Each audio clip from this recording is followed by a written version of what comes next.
ಈ ದಿನದಲ್ಲಿ ಏನೆಲ್ಲ ಆಗಬೇಕು ಎಲ್ಲವೂ ಕೂಡ ಆಗ್ತಾ ಇದೆ. ಆದರೂ ಮೋದಿಯ ಸದ್ಭಕ್ತರು ಇನ್ನೂ ಅರ್ಥ ಮಾಡ್ಕೋತಾ ಇಲ್ಲ. ಈಗ ಬಂಗಾರ ಖರೀದಿ ಮಾಡಬೇಡ ಅಂತ ಹೇಳಿದ್ರು, ಏನೇನೆಲ್ಲ ಮಾಡ್ತಾರೆ. ಕೊರೋನಾ ಬಂದಾಗ ಟಮಟಿ ಹೊಡ್ಯಾಕ ಹಚ್ಚಿದ್ರು. ಈಗೇನ್ ಮಾಡ್ಬೇಕಂತ ಸೈಕಲ್ ಮ್ಯಾಗ ಹೋಗಿ ಗಾಡಿ ಬಿಡಿ. ಅರ್ಥವ್ಯವಸ್ಥೆ ಮನಮೋಹನ್ ಸಿಂಗ್ ಇದ್ದವಾಗ ಹೆಂಗಿತ್ತು, UPA ಸರ್ಕಾರ ಇದ್ದಾಗ ಏನೆಲ್ಲ ಇವ್ರು ನಾವೇನ್ ಮಾಡಬೇಡಿ, ನೀವೇ ಮಾಧ್ಯಮದವರು ಹಿಂದೆ ಇವ್ರು ಏನು ಮಾತಾಡಿದಾರ, dollar rate, petrol rate, diesel rate ಬಗ್ಗೆ ಇವರೇ ಮಾತಾಡಿದಾರ. ಅವ್ರದೇ ನೋಡ್ಬಿಡಿ, ನಮ್ದು ನೋಡಕ್ ಹೋಗ್ಬೇಡಿ. ನಮ್ ನೋಡಕ್ ಹೋಗಲ್ಲ ನೀವು. ಅವ್ರು ಏನ್ ಹಿಂದೆ ಮಾತಾಡಿದ್ರು ಈಗೇನಾಗ್ತಾ ಇದೆ. ಅಚ್ಚೇ ದಿನ್ ರೈತರಿಗೆ ಬಂದಿದೆಯಾ, ಯಾರಿಗೆ ಬಂದಿದೆ? ಮಾಧ್ಯಮದ ನಿಮ್ಮದರೆ ಅಚ್ಚೇ ದಿನ ಬಂದಿದೆ ಅವನು ಗೊತ್ತಿಲ್ಲ. ಯಾಕಂದ್ರೆ ನಿಮ್ಮವ್ರಂತೂ ಎಲ್ಲ ಮಾಲೀಕರನ್ನೆಲ್ಲ ಹೈಜಾಕ್ ಮಾಡಿಬಿಟ್ಟಿದ್ದಾರೆ ಅವರು. ಮೋದಿ ಅವರು ಬೆಂಗಾಲ್ ವಾಹನ ಕಡಿತಗೊಳಿಸಿ ಬೆಂಗಾಲ್ ವಾಹನಗಳನ್ನು ಕಡಿತ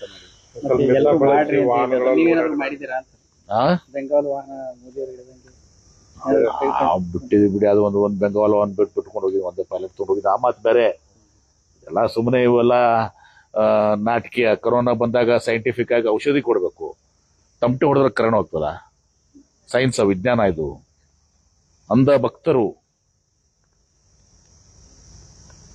ಭಾರತ ದೇಶ ಇವತ್ತು ಸಂಪೂರ್ಣವಾಗಿ ಇವರ ಧೋರಣೆಗಳಿಂದ, ವಿದೇಶಾಂಗ ನೀತಿಯಿಂದ, ಇವತ್ತು ಅಟಲ್ ಬಿಹಾರಿ ವಾಜಪೇಯಿ ಅವರಿದ್ದಾಗನೂ ಕೂಡ ನಮ್ಮ ವಿದೇಶ ನೀತಿಯನ್ನ ಮುಂದುವರ್ಸ್ಕೊಂಡು ಹೋಗಿದ್ರು. ಅದು ಪ್ಯಾಲೆಸ್ತೈನ್ ವಿಷಯದಾಗಿರ್ಬೋದು, ಇರಾನ್ ವಿಚಾರದಲ್ಲಿರ್ಬೋದು, ಮತ್ತೊಂದೇ ಇರ್ಬೋದು. ಇವರು ಬಂದು Israel my god country, father nation, India mother nation, ಏನೇನೆಲ್ಲ ಇವರೆಲ್ಲ ಈಗ ಎಲ್ಲರಿಗೆ ಮನೆ ವರ್ಕ್ ಮಾಡಂತಾರೆ.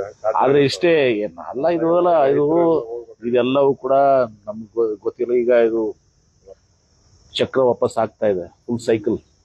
ಮೋದಿ ಅವರು ಇವತ್ತೊಂದು ದಿವಸ ಹಿಂದೆ ಏನು ಮಾತಾಡಿದ್ರು ಎಲ್ಲರನ್ನ ಇವತ್ತೊಂದು ದಿವಸ ಮರಳ ಮಾಡಿದ್ರು, ಇಡೀ ದೇಶದ ಜನತೆಯನ್ನ. ದುರ್ದೈವಶಾತ್ ಹಿಂದೂ ಮುಸ್ಲಿಂ ಇದರಲ್ಲಿ ಇವತ್ತೊಂದು ದಿವಸ ಅವರು ಅವೆಲ್ಲವೂ ಕೂಡ ನಮ್ಮಲ್ಲಿ ಅಂತಾರಲ್ಲ ಬಾರಾಕೂನ್ ಮಾಫ್ ಅಂತ, ಹಂಗ ಬಾರಾಕೂನ್ ಇವ್ರದ್ದು ಮಾಫ್ ಹಾಕೋತೆ ಬಂದಿದೆ.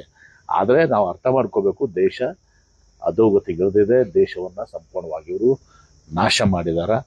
ಏನು ಇದಕ್ಕೆಲ್ಲ ನಾವು ಬೆಲೆ ತಟ್ಟಬೇಕಾಗಿದೆ. ಮುಂದಿನ ಪೀಳಿಗೆ ಬೆಲೆ ತಟ್ಟಬೇಕಾಗಿದೆ.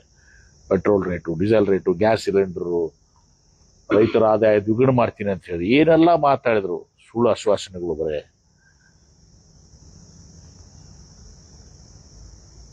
ಭ್ರಷ್ಟಾಚಾರ ಬಗ್ಗೆ ಮಾತಾಡ್ತಾ ಇದ್ರು. ಅವರು ಯಾರು ನಿಮ್ಮ ಆಸಾಂ ಮುಖ್ಯಮಂತ್ರಿ ಬಗ್ಗೆ ಏನು ಮಾತಾಡಿದ್ರು, ಇವರೇ ಅವ್ರು ಮಾತಾಡಿದ ತೆಗೆಸ್ ಕ್ಲಿಪ್ಪಿಂಗ್ಸ್ ಕಡೆಲ್ಲ ಸೋಷಿಯಲ್ ಮೀಡಿಯಾದಾಗಿದಾವೆ. ಈಗ ಅವ್ರು ಒಮ್ಮೆ ಇದು ಆದ್ರು. ಅಜಿತ್ ಪವಾರ್ ಬಗ್ಗೆ ಏನ್ ಮಾತಾಡಿದ್ರು, ಮುಂದೇನಾಯ್ತು?